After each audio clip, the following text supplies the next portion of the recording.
Hello and welcome to the Bottom Line Me podcast, where we like to talk about common sales mistakes and strategies and figure out ways to help you to overcome them. I'm Ann Allard. Again, I'm in for Brenda Nelson today. And today, again, I'm joined by my colleague, Joe Alvis, to continue our discussion on habits. Some of you may recall that in our last episode, Joe and I shared some ideas and some takeaways that we learned from reading James Clear's New York Times best-selling book, Atomic Habits. So today we thought we'd continue that conversation by focusing on the impact that tracking and accountability can have on habits. Hey, Joe, great to have you back again. How you doing? I'm doing fantastic today, Ann. Thanks for having me back. We had a pretty lively discussion on the last time we talked about atomic habits, but I think we only scratched the surface on just one topic, didn't we? There's no question that I think I said that to you the last time we spoke. We could talk about this for days and perhaps do several more podcasts on this particular book. But today I thought it'd be great to just talk about one area of the book that he focuses on, and that's how do you develop a system that works for you. And two things that he talked about was tracking what it is that you're trying to do, and then finding some means or some way to hold yourself accountable. So what are your thoughts on that, Joe?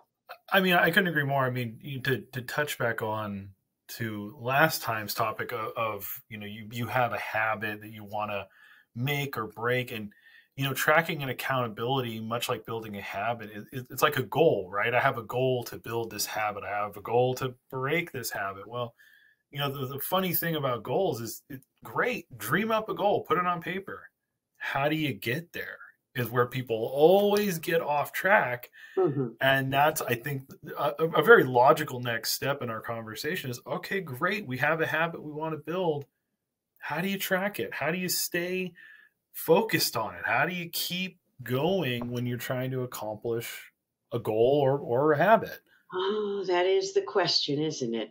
But before we dive in a little bit more to that, let's just remind everybody what the 4 steps were that Clear lays out in the book on habit building.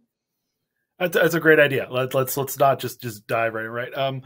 Okay, so when you are making or breaking a habit, every habit is defined by 4 unique steps, right? So there's always the cue. The cue is what you see it, you smell it, you do something, and it triggers your brain to go, okay, it's time to do that habit, right? So that, of course, leads to the logical step 2, the craving. Now you want to do the habit. Now I want to, jump on that treadmill. I want to, have that cigarette, whatever it is. Now your body wants it. So step 3 is the response. You're going to do the habit, for better or for worse, good or bad, whatever the habit is. Now you're going to do it. And that leads to part 4, the response. The how do you feel after? Do you get the positive endorphins that come from doing that habit? Perhaps it's not even a reward. Maybe it's like now I feel bad. I did this habit again, and now here's my consequence. So whatever it is, it's a cue, a craving, a response, and a reward. CCRR. That's how I'm going to remember it. Cue, craving, response, reward. There you go. That works. So for me, it's always the internal and the external. The cue and the craving are what's happening inside me, mm-hmm. and then the response and the reward are the external results of that habit. Right. So he doesn't call the accountability part of it the 5th step, but in my mind, it really is. It might not be the 5th step, but it's equally important. So. I think in the beginning of the chapter, he talks about how accountability can really be a game changer for you. It increases the odds that you're going to stick to a new habit or you're going to break an old habit. And I couldn't agree more. But what are your thoughts on that? Absolutely. I think, as from a professional standpoint, I think accountability partners, tracking, calendar, Excel, whatever you're using, the idea of being accountable to either yourself or to somebody else, no matter what it is, it goes hand in hand. I mean, it's symbiotic to habit making, habit breaking, goal chasing, whatever you're doing. I think it's pretty universally accepted that you have to have some level of accountability to make it happen. Yeah. Well, let's break them down. Let's take them one by one. So let's talk first about accountability partners. Okay. Now, have you ever had one? Aren't you my accountability partner? Yeah. Yes, folks. Yes, folks. It's true. Mondays at noon, Ann and I, every week we have a standing meeting, and I think that's brilliant for anybody. I mean, honestly, having an accountability partner, that the one person that, every week I know I'm going to see Ann, and this is what I said I was going to do last week at our meeting, and now I meet Monday. Well, did I do it? Did I live up to what I said I was going to do?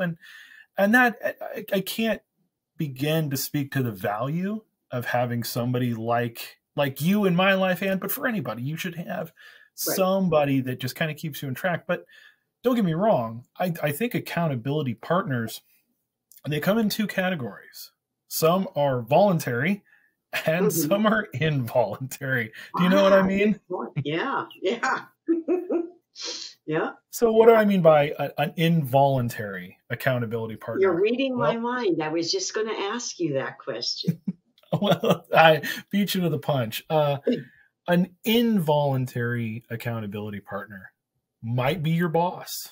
You're accountable to your role, to your responsibility in an organization, right? If you have to report back on a fairly regular basis on what you're doing, what you were responsible for doing. Did you achieve it? Did you achieve it to a certain standard? And then certainly a customer, a prospect, somebody that you're trying to build a relationship with. I mean, if you met with, think of it, we've both been in sales, and if I met with a prospect and I had that opportunity to meet with a prospect, a new customer, and I'm going to deliver this for you. We're going to make this happen. We're going to do all these great things. And then I don't deliver on that. Oh boy. Oh, now there's certainly a consequence to that, right? Right. It's really interesting because I think I don't know that I'd ever thought of a customer or a prospect as my accountability partner, but you're absolutely right. If I make a commitment to a prospect or a customer, automatically I'm becoming accountable to them.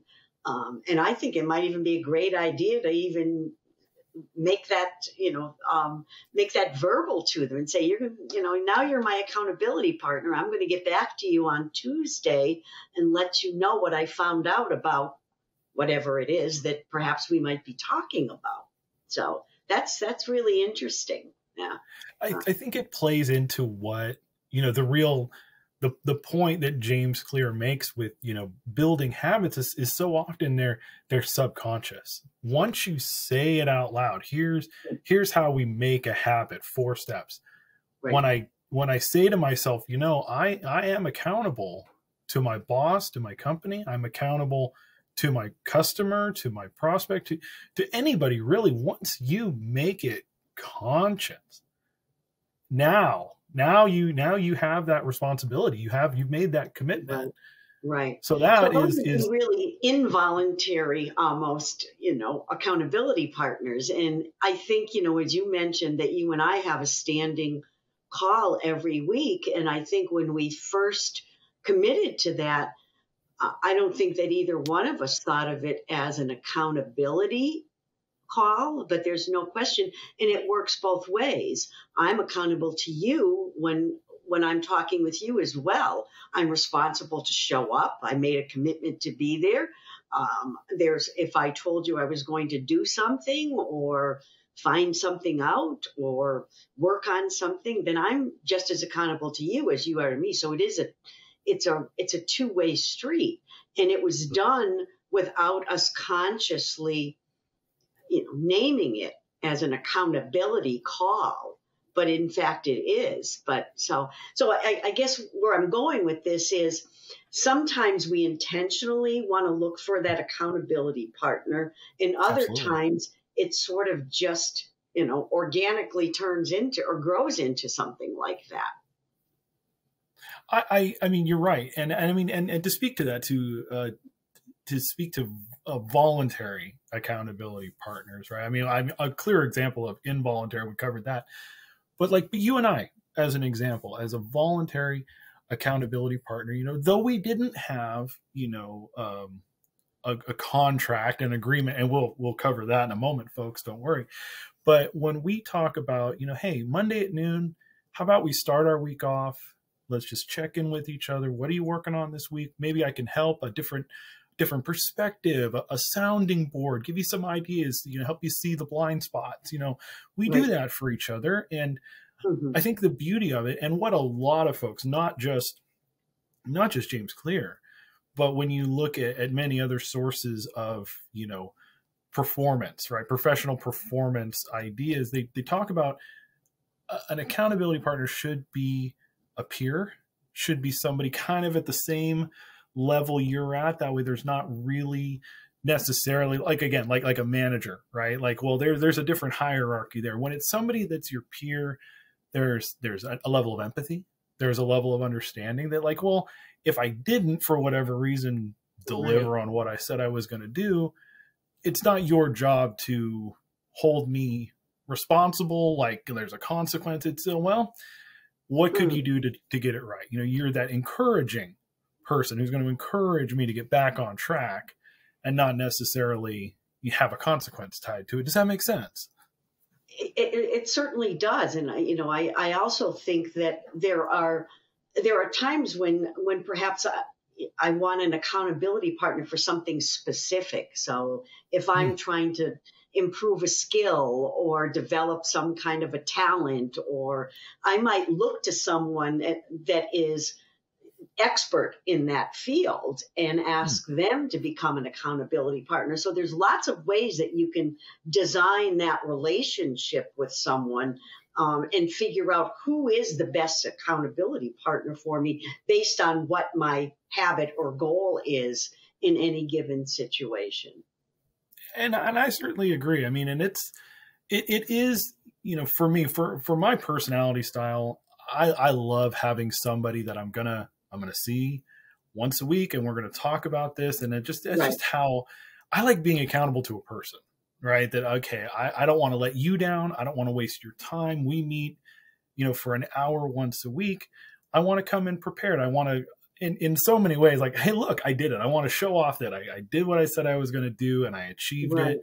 And that works for how I am as a person. Now there's so many ways to, keep track of what you're doing and be accountable to things. And I think that's a great segue into. I was just going to say, let's talk about those habit contracts. That's a really interesting one.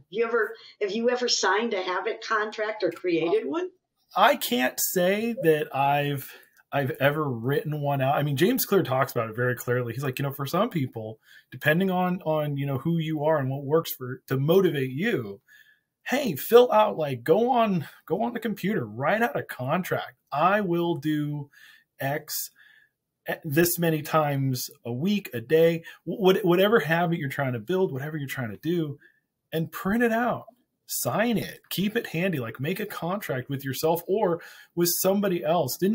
I think you were telling me a pretty funny story about a pseudo contract you had with a friend. Do you want to share that with the group? Oh, sure. I wouldn't call it a formal contract, but it's the closest thing I think I've ever come to creating an actual written contract with someone. There was a time when I was trying to break a really bad habit, and that was smoking cigarettes. And I had a good friend, Bill, who was also struggling at the time, and he was trying to quit smoking. So he said to me one day, okay, Ann, here's what we're going to do.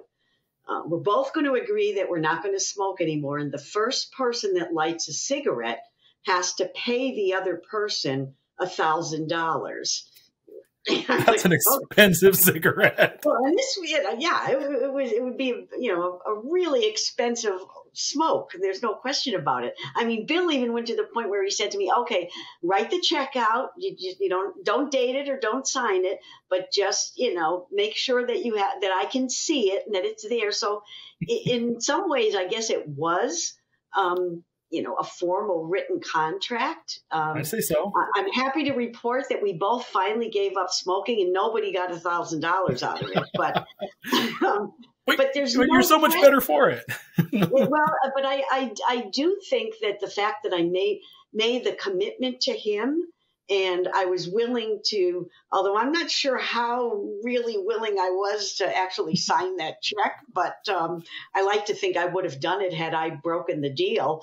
But both of us were really focused, and not only were we focused, but we made it public.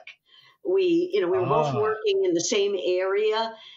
We knew a lot of the same people. And so it became common knowledge to everyone that Ann and Bill have a bet going. We called it a bet, although now I would call it a contract, that whoever lights up the first cigarette has to pay the other one $1,000. So we had lots of accountability partners that volunteered themselves, frankly. So I mean, how many contracts require witnesses? I mean, it's definitely something. It always helps when when there are people that are going to check in. Again, back to the accountability partner. A witness says, "Well, are you still doing that? Are you cheating on that? Are you doing it? Are you making it happen?" Yeah. I think that's a brilliant way. I mean, a very extreme way. That's one way to break a habit. But it does speak to what he was saying, that, it's a really effective way to stay committed to something.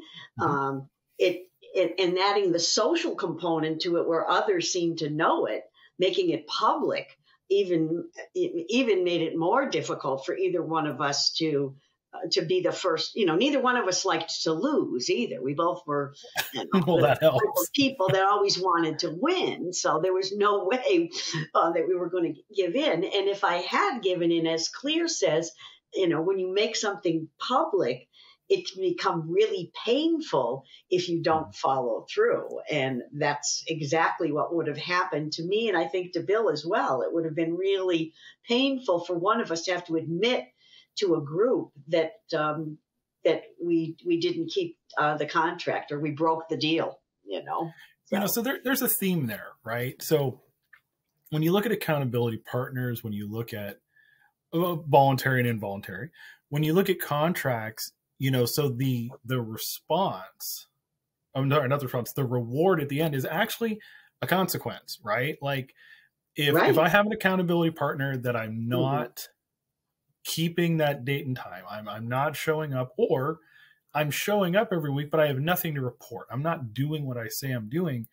That's a negative, right? Like I'm wasting your time. I'm wasting my time. I'm not, that's not motivating me to make that happen. Yeah. And the contract certainly seems to be more of a consequence than a reward, because, well, A, you light up that cigarette, A, you're out $1,000, but B, you're going to have, a good group of people around you going, you lost that bet, And that would have been really painful for me. Trust me. Right. Absolutely. And we as humans, depending on how we operate, consequences will keep you from doing things. Absolutely. Yeah. But the last subject we were going to talk about, the habit trackers. Yes. I think that spins it. Yeah. I know you like your trackers. I know you do. We're going to get into that, but I think those are great because those can have a reward at the end. You use a tracker all the time. When do you tell people what you're up to? I use a tracker for managing my exercise and activities every day. And I am a big fan. There's something magical that happens when you start checking boxes off and seeing that you've accomplished things. And so however you choose to do it, there's many ways that you can do it.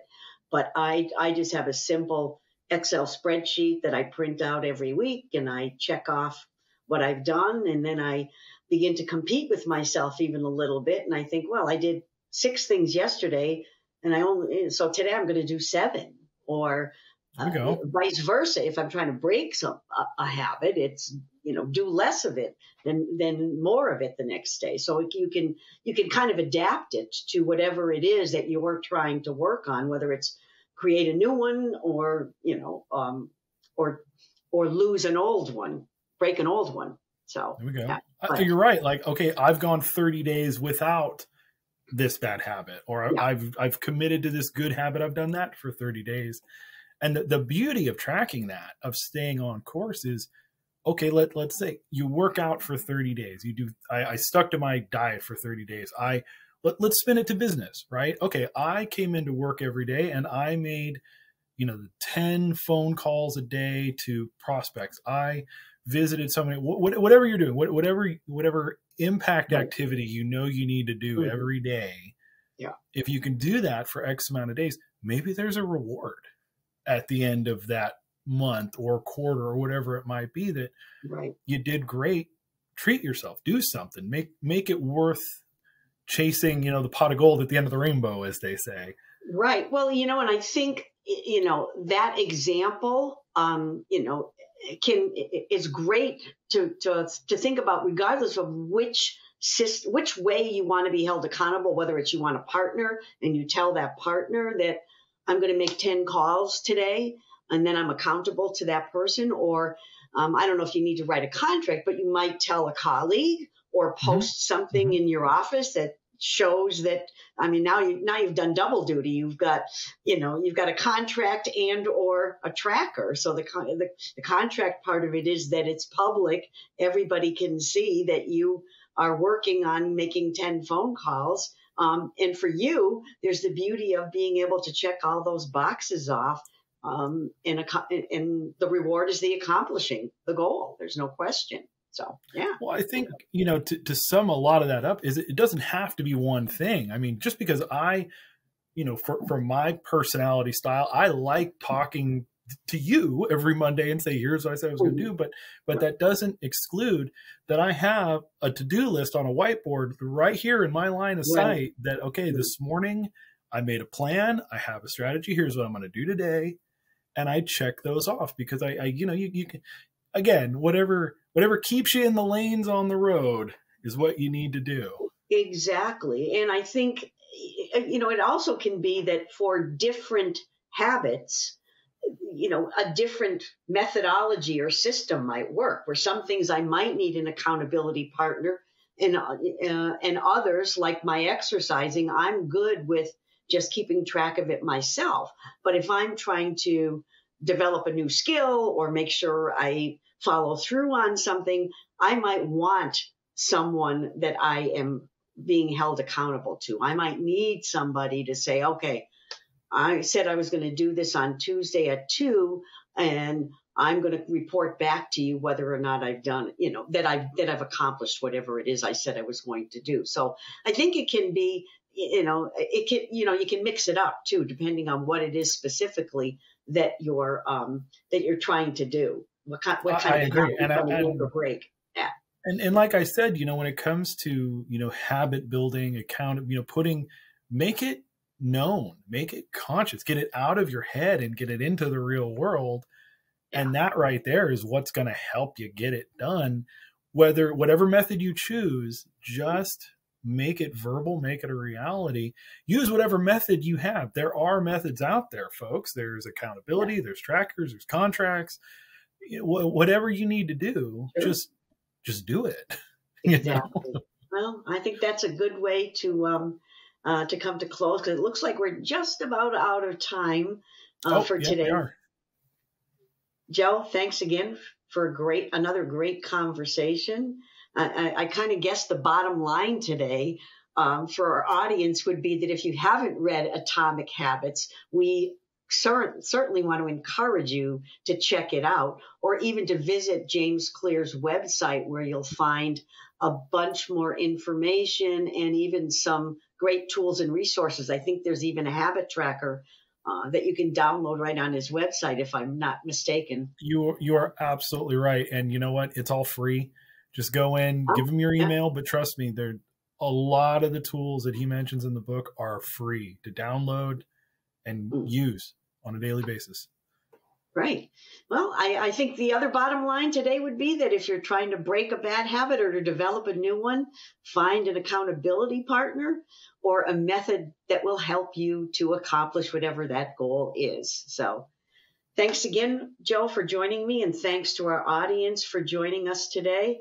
Until next time, let's make it a habit to continue to learn, grow, and prosper. So long, Joe.